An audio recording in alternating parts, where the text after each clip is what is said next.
quels que soient les ennuis que nous avons, quels que soient les chagrins ou les peines qui nous accablent, toutes ces choses ont leur raison d'être. Elles sont là pour une raison. Prenons par exemple le cas de Noé dans la Bible. Un déluge était survenu et toute la terre avait été détruite. La végétation et toutes les autres choses avaient été détruites. Tout sauf Noé et la semence qu'il avait emportée dans l'arche. Le dessein de Dieu ne peut jamais connaître l'échec. Rien ne peut y faire échec. Oh, comme nous devrions être heureux aujourd'hui de nous reposer sur cette glorieuse révélation de la parole du Dieu vivant.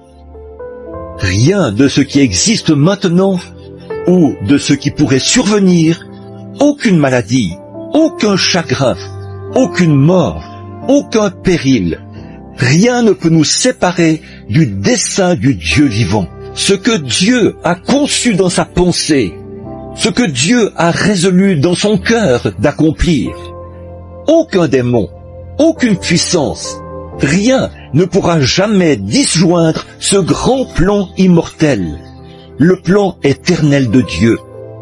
Tout doit s'accomplir comme Dieu l'a dit. Alors, nous voyons que dans les jours où le monde entier allait être détruit par le déluge, Dieu avait fait des préparatifs.